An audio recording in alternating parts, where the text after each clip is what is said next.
good, everyone? It's Chino B taking you here with me on a path to luxury.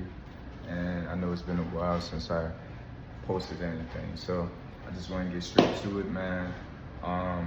Most of the time that I take a break is because I am taking a break from my mental health, also getting back to my physical, and really just gaining more wisdom and knowledge to come back and, relate to you guys in regards to life, not just the struggles of life, but more of how you can be productive and, intuitive throughout these endeavors that you're trying to pursue, if that makes sense, right? So, overall, something I wanted to, a few things I wanted to go over is like, I learned that, you know, I see why rich people, you know, work so hard to maintain what they have, because when you achieve certain things that you set out to achieve, you aim to maintain the things that you have achieved. You learn to appreciate it because you realize that these things come through hard work, right? So when you get what you want out of life, then the next phase is maintaining it and learning how to grow it, right? Because life is not linear, but it's very much what you get is what you give, right? So when you get what you want, it's very hard to regress to what you had, right? So constantly you're trying to improve, as you should. Like, as a man, I feel like you need to get up every single day looking to conquer the world. It is competitive. It's very competitive. I explain this to my mother. I explain this to women. Like, I explain this to anybody. Like, as much as I would like to say that it's not competitive, that would be naive. It's very competitive. It's very competitive. Especially, I hate to use, like your nationality or your as an excuse, but as a black man, no matter how many races I have within my bloodline, I'm still perceived as black, right?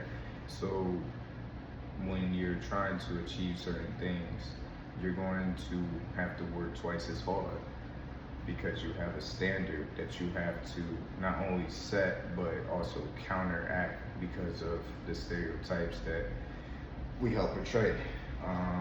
So a few different gems that I'm just throwing out there, so hopefully you can keep up. But hopefully, overall, you learn that I see why rich people don't want to regress in life. You can't regress, man. You don't want to go backwards when you had things, like I came from Philadelphia. I always want to say that, so if you get tired of it, I'm sorry, but I'm always going to be proud of where I'm from. So coming from Philly, like, it's the fucking trenches, bro, like, at the end of the day. So coming from Philly and then achieving the things that I set out to achieve, and also slept on a bench. So I slept on a bench in Florida. So coming from that, nigga, like, you gonna, when I always, but let me rephrase that. So I also lived in Qatar, like, you know what I mean? So I've seen different aspects of life. I've seen the poor and I've seen the rich side, you know what I mean? Literally.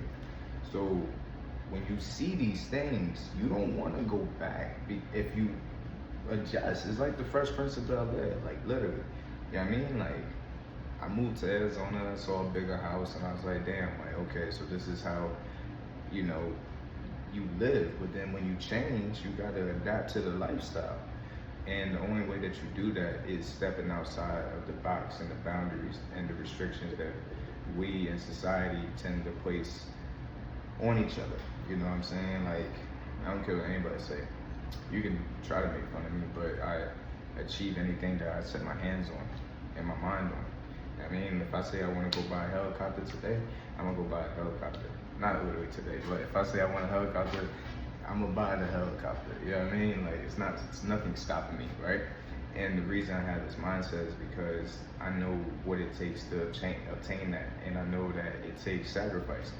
And the sacrifice may be your time, your effort, your money, comfortability. And when you get what you want, you have to learn how to maintain that. And that is a lot of time, effort, a influx on your comfortability. So it makes it very difficult to stay in the same parameters that you have been used to and doing the same things when you are constantly elevating. You're not going to be around the same people. You're not going to be around the same environments. You want to constantly elevate. So at the end of the day, once you see something that is in the elevation state and then you go back to the low vibrational state, you're going to, if you appreciate the elevation state, now everyone appreciates higher, statuses of life, you know what I mean? So once you achieve the higher status of life and you appreciate it, then you're going to want to work harder to figure out how the fuck do I stay up here? You know what I'm saying? Like, at the end of the day, as a man, you should wake up trying to conquer something. I wake up every fucking day trying to conquer something, you know what I mean? Like, whether it's physical fitness, whether it is love, you know what I mean? Whether if it's like finances always, you know what I mean? Like, I'm trying to conquer the world, and the world is very harsh. So you have to be harsh, you know what I mean? This is the new world that they are instilling in us, and whether we like it or not, I'm a Christian. I know that this new world is going to come regardless. So if you have to learn to adapt to the new world, or you're going to get left behind. You have to be a warrior in a garden and not a gardener in a war. You know what I'm saying? You need to be prepared. The way that you be prepared is learning how to conquer and setting out a mission every single day. Most people are not doing this, and that's the problem. If you don't have a mission, then you are lost. You don't have anything that you're truly looking for and striving for in life. You know what I'm saying? And the problem with that is that you blame God for his non-involvement when you don't have something that you're trying to contribute to the world. And honestly, I think people just gotta be honest. Like, either you serve God or you serve the devil, because there's only two, beings, right? And in this new world, you're gonna have to make a choice. It's either God or the devil. And there's no amount of money, fame, fortune, or anything that can suffice for God, right? And the way that you can counteract and still at least have a good living in this world is building your own and being as meticulous in your planning as far as how you're going to build stability without relying on the systems that the world is going to in place and is in place. You have to remember, you're competing with robots, AI. You're competing with so much, you know what I'm saying? Like, I work in the field that I know that I deal with AI, you know what I mean? Like, it don't bother me because I know how to use it, but at this current time, it's okay, but don't get it misconstrued that it's not going to get into a point that you're going to be replaced in some shape, way, or form. You know what I'm saying? We got Chick-fil-A doing the delivery drivers. I live in Vegas where I ride around and we have literal taxis that are driverless, bro. Like, we have taxis that are driverless. You can't tell me that it's not a reason to be mindful of the new age that we're walking into. And it's not a matter of being scared. It's a matter of capitalization, or you're going to be left behind. Because when you capitalize off of the new technologies before they're implemented into a way that is going to be against you, hopefully you can be ahead of the curve. The way to do that is to acknowledge that the technology is here. Learn how to use it to better what your business, aspirations are. You have to realize that this is a competitive world, and and it's not going to get any cheaper. It's not going to go back to the way it was. It's going to ever evolve. We're going to go into this cybernetic, dystopian world, and you have to be prepared for it. This is not a matter of being scared. This is a matter of, I see the shit as clear as day from a mile away, and I gotta tell you. And before they implement chips or anything, you need to know how to sustain and build wealth with God, because God is the only way that you're going to achieve any of this. I feel like, I believe. But if you believe that you can do it on your own, then more power to you. I like to see it happen, and I'm not saying that in a facetious way. I mean that. So I know that God takes the wealth of the wicked and gives it to his people, right? I know that his businesses and his plans for those who follow him supersede whatever plans of those who don't, because you have a higher being watching over your endeavors constantly. It's like, I remember like yesterday I went to the mountains and I was just looking at all the claws and shit, right? I'm like, damn, like that shit is like little ants. And if you think about it, right? You know, I know it's 4D perspective or whatever, but bird's eye view. It's like everybody's just having their own little life. It's not like I'm God, but if you look at it from that perspective, it's like you're, you know, kind of like looking down, not on people metaphorically, but in a literal way of like you're looking down and you see these people, everybody got their own life going. Like it's people driving on highways, people walking in their houses, it's all these houses fucking look like model homes and shit like that. And you have to understand that it's constant people that is living their lives. And I can see where they say it's like a matrix in a way, you know what I mean? Because if you're not prepared for the future, then you're going to get left behind. I hate to say it, whether that's content creation, if you're going to build your own business. I just feel like, you know, I'm so past, like, I like going out and partying. I like to party. I love women and smoking and weed and shit. But like, I don't, you know, I'm so past, you know, just the minute, you know, just shit that I've been doing. Like, it gets old really quick. And I see the way that the world is going, and you gotta understand that it's definitely a time to build a foundation in some type of way. Because what's going to happen is that you're going to complain that, you know, you're not able to sustain, but you didn't try. You didn't put in an effort into figuring out how to get to the next level, because it's going to be needed. It's only 2 classes that's going to be available in the next few years, and it's already here, but you have the rich and the poor. There's going to be the rich and the fucking very, very, very poor. You know what I'm saying? And the very, very, very rich. You know what I'm saying? So to be in the middle ground, you have to figure out how to be in your own lane and have your own, as much as you can, stability financially and economically, and more of like, people need to understand, like, if you're a Christian, like me personally, I know how to fight, I know how to shoot, I know how to, I have tactical intuition, we'll say, archery, martial arts, these different things that I feel like that, you know, the military can teach you, or you can teach yourself. As a Christian, I feel like we get a rep for being soft, or being corny, or being lame.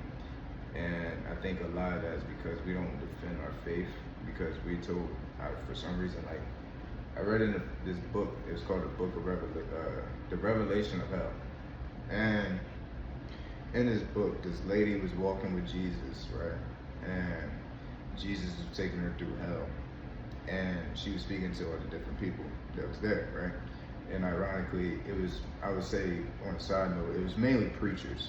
A lot of preachers, witches, and warlocks were mainly, from what I gathered, if I was to count how many times I read it, was in hell. You know what I mean? So you take that as you want. So, like, people would be like, Jesus, like, why you do this? Like, you abandoned me, and you know, people had a lot of malice because they were in hell, and they had these, you know, reasons that they were mad at Jesus, like it was his fault that they ended up there. And you know, you can't blame God, but basically, make a long story short, Jesus snapped at him.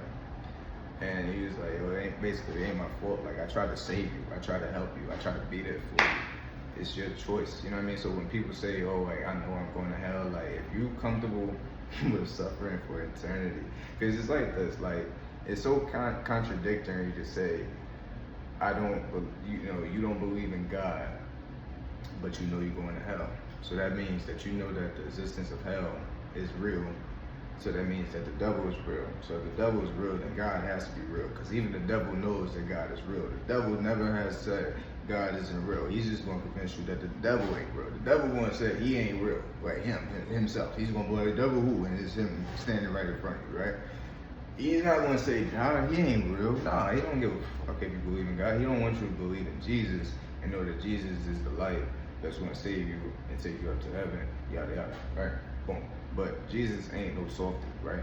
He ain't no pushover. I don't know why people think that. Like, he's not a pushover, and neither are Christians. At the end of the day, it's a lot of Christians that suffer from PTSD, suffer from anxiety, suffer from anger, suffer from lust. You know what I'm saying? I can't tell you how many lustful things I've done. So at the end of the day, I feel like you have to understand that it's a struggle to be a Christian more than it is to live in sin. Because at the end of the day, if you living in sin and you're still not happy, then how is you living in sin any better than me trying to follow my faith? For real. Because like, it'd be a lot of you that do shit that you know that you're not even fucking happy with yourself afterwards. But you continuously do it to not only disrespect your body, yourself, your self-esteem, and God, but it's not accomplishing anything. Like, how are you going to say, oh, I do what I want, right? But when you go home and you depressed, or if you post next thing you saying you're depressed and you got anxiety, whatever, but you've been running the streets doing God knows what, for whatever reason, instead of trying to improve yourself and work on it, you blame God for what you decide to do. And then you say that, you're just trying to do what you want and follow yourself, and that's liberation to you. When in reality, you're just tarnishing your self-esteem. You know what I'm saying? And if it's corny for me to not want to do things that I feel like I'll regret later, I'd rather regret not doing the things that I feel like I will regret later versus doing what I want to do and then regretting it later. You know what I'm saying? An ounce of precaution beats a lifetime of cure. I don't think it's beneficial to disrespect God for shit that you want to do and you're still fucking unhappy. Like, it makes no sense. How you still unhappy? I don't care how rich you are. You know what I'm saying? You can be rich as hell and have not an ounce of fucking class, okay? I don't care how rich you are. I don't care how bad you are.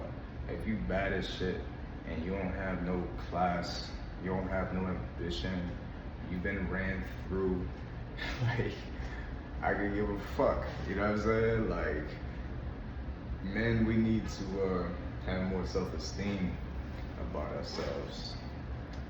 I'll touch that in a second, but overall, man, like, you shouldn't blame God for what you decide to do and you still unhappy. If you decide to live in your sin and you just want to do what you want to do and you still not have any more or less happier than I am, then I feel like you may need to reevaluate your ideologies, because true happiness, and I feel like, I don't know why this is always a question, but true happiness comes from fulfilling God's mission for you. Most people don't want to fulfill this mission because they're lazy, because they have ego, because a lot of people disdain God because they're too intelligent for their own good. Like, if you're so intelligent, then you should be a fucking multi-millionaire. You should know every single thing about every single thing. You know what I'm saying? And you should know what happens when we leave this world. If you disregard God, and because you need facts, right? When reality, everybody in some type of way has some type of spirituality that they follow. Whether if you're a Buddhist and you believe in Buddha, you're Muslim. I have Muslim friends, so I respect my Muslim friends, even though I'm Christian, you know what I'm saying? Like, they're more respectful than fucking Christians. That's the crazy part. Like, real rap. So, I would just say, like, this is so many different things that I've touched, but I've been having to speak on it. I'm just going off the top of what I feel like I can push to you guys so you can have a good idea. You know what I mean? Like, it's been a while. So, at the end of the day, having morality is fine. You know what I mean? Like, it's nothing wrong with having morality. It's nothing wrong with wanting to follow a path that God has for you, because at the end of the day, at least you're doing something. If you're trying to, like they say, the people that are most successful, the wealthiest, the best in business are those who are service to others. You add God into the mix, then you have a purpose. So what's the purpose of being what's the purpose of being ultra rich? What's the purpose of being ultra rich if you're not being of service to others? You know what I'm saying? Like, you have to be of service to others. You have to provide something that's going to be beneficial to people in the long run. You know what I'm saying? Like, I just think that, I don't know, this is just off the top, random thoughts, because I've been slacking. So here we go, man. Yeah. Peace out, man. Have a good day.